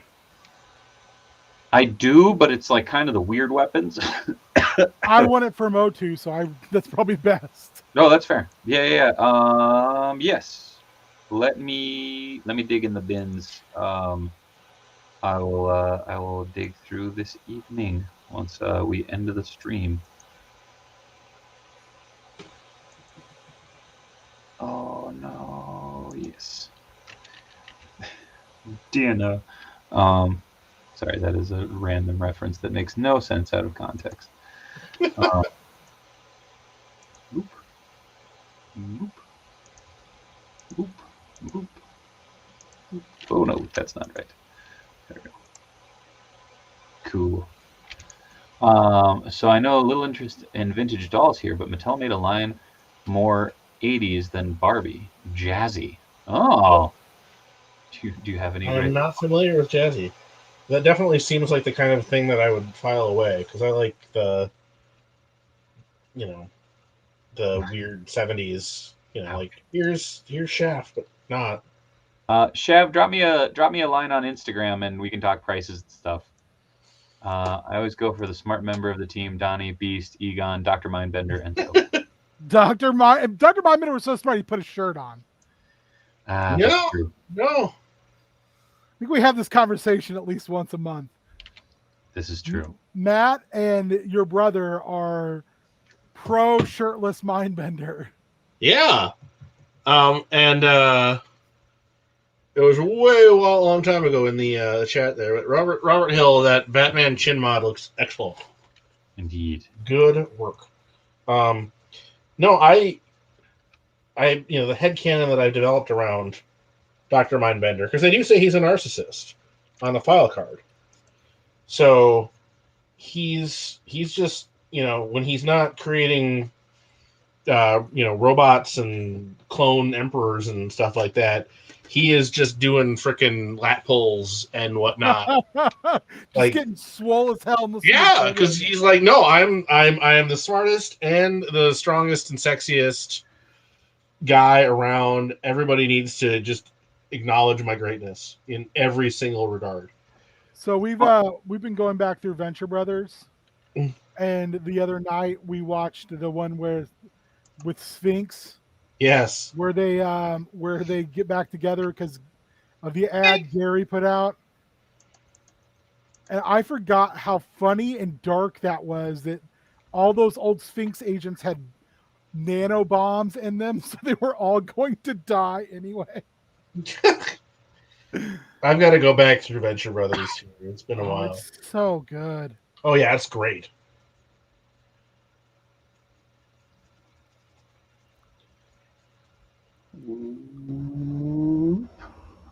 There we go. Fun fact, growing up, I did not realize who Dr. Mindbender was on the cartoon because we had a Dr. Mindbender figure that our dog chewed half the face off, so I thought he was just horribly scarred. And That's beautiful. it wasn't until years later that I realized that our two-faced Dr. Mindbender was not, in fact, a that was not how he was supposed to look. I had no idea, and I told my brother that, and he just looked at me and kind of cocked his head and had one of those looks going on. I'm just like, you saw him in the cartoon. I'm like, well, yeah, but you know, I saw a lot of stuff in the cartoon that I didn't see in toy form. That is true. It's like, I don't know. Yeah, they've Funko is doing or Super 7's doing their next wave of reactions. It'll be the first official 3 3/4 Game Master from the Sunbow cartoon figure. That's so bizarre. Oh hell, I want some Archer. Archer figures would rule. Archer would be very interesting. Thanks. New set of Venture Brothers. Favorite older cartoon. How old? Ninja Turtles. How old is the first qualifying question? I mean, I guess we could just kind of go by decade. Because I have opinions on this, surprisingly. No.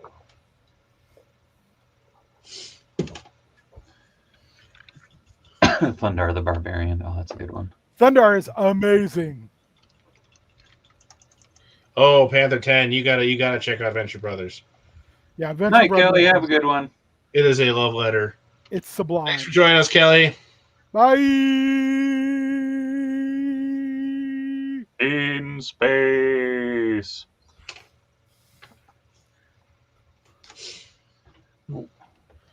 Okay, so 70s. What's your favorite 70s cartoon? Oh, 70s?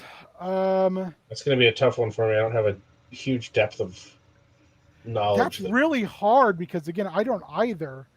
And I don't know if was Super Friends 70s or was it early 80s? That was 70s. I'd say Super Friends probably for me. Yeah, Super Friends was 70s. There's Scooby-Doo. Then Splits. Hanna-Barbera ruled the 70s. There's definitely shows there that I've been curious to go back to watch that I have not. And actually, I'm pretty sure it was 70s, so I'm gonna go Speed Racer. Ooh, nice. Solid. Failing that, I believe the bulk of. I mean, if I go into anime, I got plenty of options. Yeah. Because the second Lupin the Third Part 2, that is a solid show.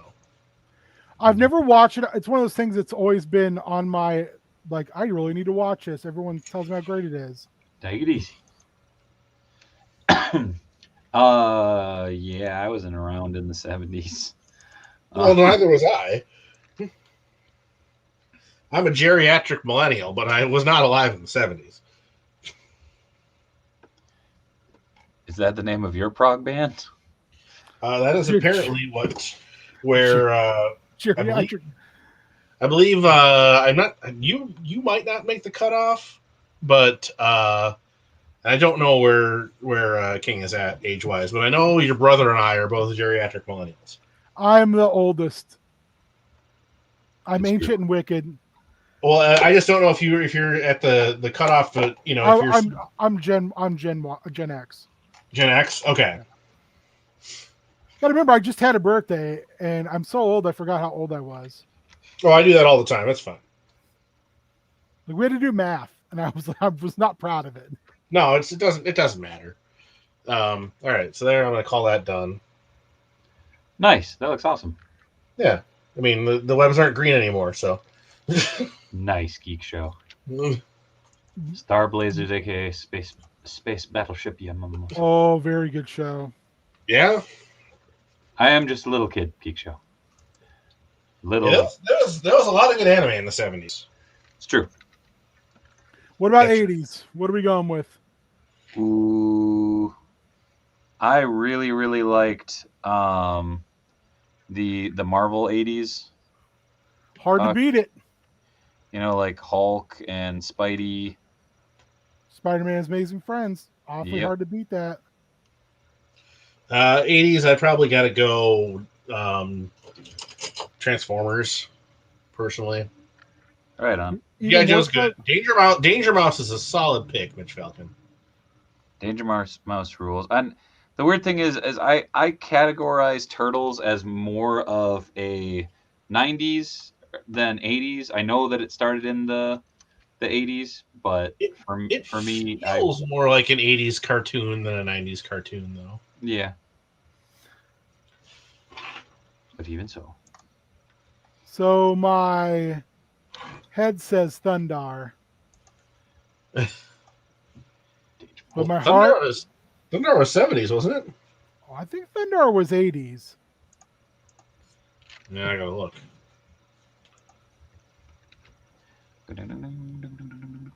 I think Thunder was after Space Ghost and Herculoids It was. and Galaxy Trio and all that. Well, Thunder was Ruby Spears. Yeah. October 4th, 1980. Whoa, just sneaking in there. Yep. So my my head definitely wants Created to and go. developed by Steve Gerber, which I did not know.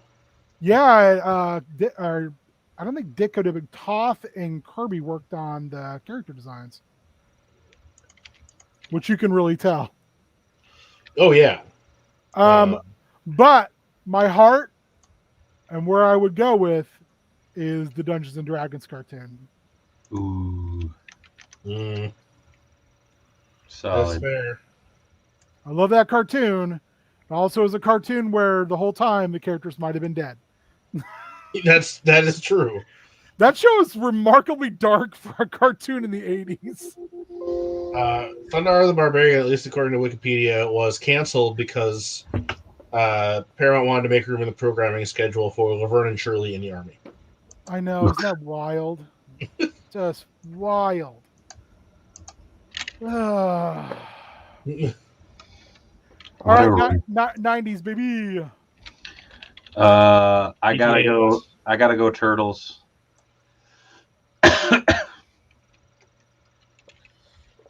There's a ton of late 80s cartoons, DuckTales, Inspector Gadget, Muppet Babies, and Garfield. Oh, yes. All super solid. Whoever called that out, kudos to you. Indeed. Matthew. Yeah, BTAS. It's got to be BTAS. Yeah. Yeah. And that I think is the hardest because also, gargoyles. Oh yeah, I mean, there's There- the '90s. The '90s, we were blessed. We were We were drowning in good spoiled for stuff. choice. Yeah. I Just mean, you drowning in good stuff. You had DuckTales, you had Tailspin, you had Darkwing Duck. Oh, 90s Spider-Man, also solid. Oh yeah, I watched very, that. X-Men. Robo Opta mentions Tester's dull coat. Exactly which version do you recommend? There are spray lacquer or spray enamel and a couple brush-on versions. I honestly just use any matte sealer, and it takes the... It'll take the shine off. Yeah. No, I will. Really- Based if you can find it. But This is my first key. You'll Nice. get shine, and then I hit it with a just a matte sealer after that. And if I'm smart, I'll go back over them with that and go over anything shiny with that again because it'll really bring it back out. interesting. But I'm not always smart and I'm lazy. Yeah, I mean '90s there was just so much good animation. to be had. So let's see here. and then yeah, I mean, if you go into anime in the 80s or 90s, I could go all day. Yeah. But- I've never been a huge anime guy, but there is so much incredible stuff out there. I never had access to. Yeah. Oh, I mean, it's easier now that a lot of it's streaming. But yeah, at the time, it's like, yeah, let me spend $30 on like a 2-episode VHS tape. Yeah. Go to hell. What was your gateway to anime? It was there was a video store that had some, and I think I can't remember if we had, like, Ghost in the Shell, I think was probably the first one that like my group of friends and I like gave a shot to. And that started that, opened that door. And from there it's just whatever you could rent. So they had the big ones at or some of the big ones at so the Akira and Dominion Tank Police. Shirao a lot earlier on. And then I went hard into Ranma 1/2 for a long time. Yeah, that's one of my favorites. But I'm all over the place with anime. But my anime and manga like knowledge really kind of stops in the mid 2000s. And I know there's so much manga out there that I'm sure I would love, but there's just so much. I don't even know where to go. So the last series I really gave a shot to that I got into was Black Lagoon, and that's probably 10 years old at this point. But I do love me some Black Lagoon. I remember it was a combination of my brother got super into some animes and such, and what was it, Neon Genesis Evangelion, like hardcore in college. But I remember like Gundam Wing and stuff on Toonami, watching that at my friend's house. Yeah, I did get into Gundam Wing because we had cable at that point where we had not for a long time. And Kelly Worrell, I think Dave would kick my ass in a fight. He's a large man. True story. Kelly, I thought you were going to bed. Here to stir the shit. I will smash you both. True. I was so happy when a Tidal Wave video opened in town as a teen, and I could start renting anime. Hell yeah! All the giant robots. Hell. Media Play got so much of my money for freaking anime DVDs. Yes. Where did you guys fall in Ninja Scroll? I tried it, didn't really care for it. It was too much of this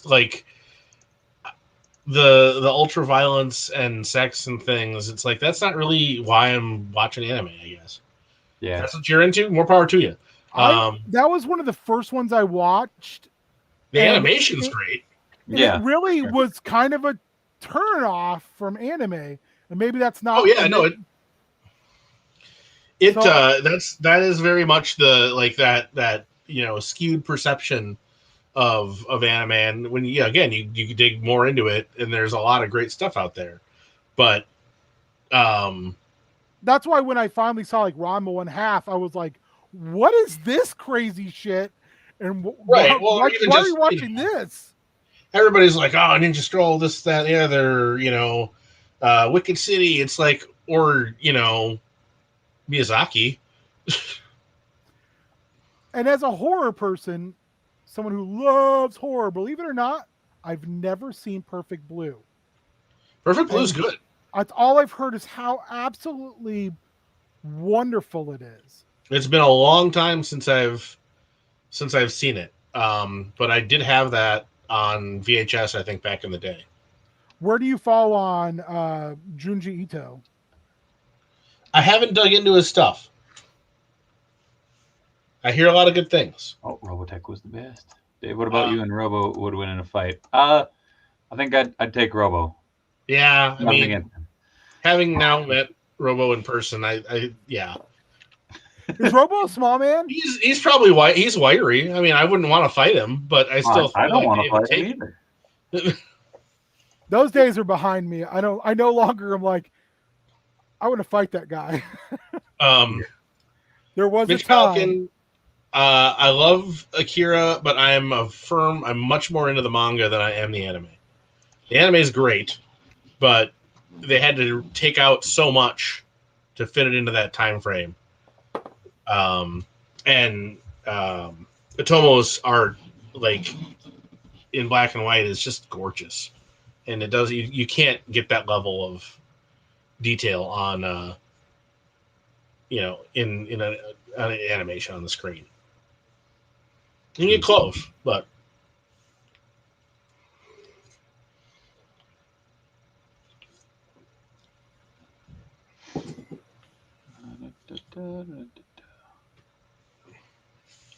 Oh, such a good subject. Thank you, chat, for always bringing up really cool stuff. yes, I stand by Akira. They poured money onto the screen. it does look amazing. That cartoon with the gnomes, don't remember the name, really turned me away from anime. Then Pokemon came along and realized, yeah, this is crap. Oh, damn. Well, David the and Gnome. I'm not here to convince anybody. Oh, you got to try anime. Oh, Quintillion. I'm a gentle giant. But yeah, the TV stuff is it's different things, and I don't think Pokemon's necessarily bad. It's just aimed at a younger audience. Mm-hmm. I'm not a Pokemon fan, but I appreciate the animation they use. Indeed.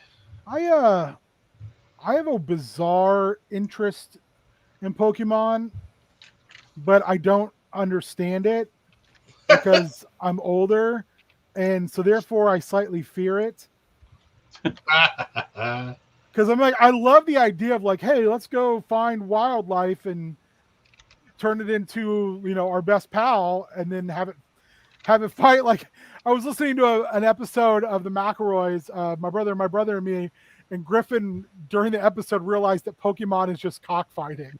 Oh yeah, and he was like, "How come you assholes never told me that it wasn't Pokemon is just cockfighting?" You're like, you never ask. Yep. David the Gnome is Spanish. Chat, in case you were. I remember David the Gnome because every fucking person was like, David, that's you. And I'm like, yeah, thanks. I know my name. Congratulations. You fucking did it. You crazy bastards. You fucking did it. So yes, that is a Spanish production. And in Spain, it was David El Nomo. Have either of you watched the Godzilla anime, the Singular Point? I've been curious about it actually, but I have not watched it because I've seen. I heard some things about it. I'm like, okay, because I haven't watched the new movies at all. I believe it's the same universe. No. No? Okay. No. But I did. I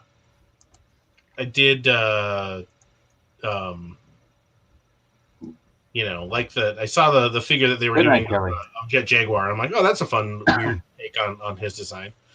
And yes, Robert Leon, Crying Freeman is violent sex and manga anime, but it is quite good. And I can't remember who did that one, but he also did a really weird, violent and sexual Spider-Man comic in Japan. It wasn't Kevin Smith, was it? Because no. And then like he wasn't actually all that interested in doing like Spider-Man comics. So like after a little while, like you never see Spider-Man in costume. It's all just like Peter Parker having weird, psycho horror stuff. So you guys have both seen, I'm sure, have seen Brother of the Wolf, right? Yes. I've not. It's like Mark DaCosta, right? He was the guy who was like the martial arts guy who was pretending to be. Ooh, FLCL rules. He was in a live action Crying Freeman movie, and it is true, Bobby. Beautifully terrible. I've heard that it was not good. I think so. Yes, David the Gnome was voiced by Tom Bosley in America. Bosley. No, I checked out Crying Freeman. I'm like, oh, okay, this is actually pretty solid. And he's, his girlfriend or whatever decided she just needed to be naked for all her assassinations. Okay. As you do. Oh, King Arthur and the Knights of Justice. Hell and yeah. Oh, That was one of the most metal opening riffs. Like, Yeah. Visionaries, Sectars. The Paprika. Nice. Crying Freeman is also the origin of my weird obsession with the Calico submachine gun. So Noted. I'm not a gun guy, but there's something about that design. I'm like, oh, okay, this is interesting. I hear it's a really crap gun, but it looks cool. It's badass looking. And that's what guns are all about. I don't know if I've gotten into Koike much, Robert Leon. Because he's what he did. Was he Lone Wolf and Cub? Okay, I did read actually a fair amount of Lone Wolf and Cub, and that's good stuff. Yeah. Hell yeah! Holy shit! It's 10 o'clock, It is boys. What happened? Brian also had a very When good you're manging so hard. We're manging and banging. That came out wrong. Did it? But really quickly, we're gonna go around the horn. King, what you got coming up? And this is where you can find him. Next Monday down in Outlands. I cordially invite any of you who enjoy D&D live play to come check it out. I guess we're putting off Hunger in the Hollow until after the new year because of holidays and stuff. So I will be running that, which is a hillbilly D&D game I want to run. And then I got some Star Wars after that'll be in the new year as well. Heel Turn Radio every other Wednesday when we feel like it, because wrestling's been real messed up lately. True story. Yeah. And when wrestling's real messed up, I don't want to give wrestling my time. Fair. What about you, Matthew? Well, I'm gonna correct Robert Leon. It was not Kazuo Koike who did Crying Freeman. It was Ryuichi Kagami. And Dave should look up his Spider-Man. So, real quick, Delicious in Dungeon. Go find that manga. It's fantastic. My wife loves it. All right.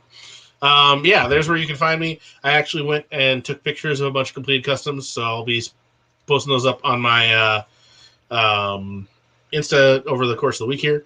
And yeah, we're real close. We're within what I want to say less than $1,000 of hitting 50K, which is absolutely insane for the Extra Life No World United team. So if anybody wants to squeeze in a couple charitable donations, help out the kiddies for the end of the year, track us down on the social media. The stuff is out there, and put us over the hump. Oh, Neb's throwing it out there. Love the Ellery Marin stream, King. The what? Ellery Marin. Wanted Dead or Alive, preferably dead. That was a fun one. Yeah, Star Wars is bizarrely my running wheelhouse, so there'll be more of that. And there's already 2 other trilogies that tie into that story. So Ellery Marin was actually a local ring announcer for First Wrestling. What's his name? I can't think of his name. I don't want to say his real name. Oh, John Madden. John Madden's character from our first trilogy. His Space Karen. And Winter Saber, I am not the guy who has an enormous crystal ball collection, but I do know him. That is Nova. I will not use his real name, but he has been a long time friend of mine through the G.I. Joe community. The man loves him some crystal ball. Hell yeah. Real quick, you can find me right here every Tuesday and Wednesday, 8 to 10 p.m. Central Standard Time. You can mail us goodies if you want, or if you want to send us stuff to check out, please feel free to send it to the P.O. Box. I'll make sure it gets out to all the Tiny Mang out there. You can find me on the Instagrams at the Dave Wheeler. You can find me on Twitter at Dave Wheeler. You can find me right here on YouTube and Twitch under Dave Wonder, as well as on Heel Turn Radio on Tuesdays like this. We simulcast across the channels. It's wonderful. You can also go to Known World United and drop them sweet, sweet, tasty donations if you so please. Again, it's helping children that are having a rough time. So please go check it out. This is me. Like, follow, subscribe, all that fun stuff. And as always, folks, much love from Minnesota. Good night. Good night, everybody. Bye. Bye-bye.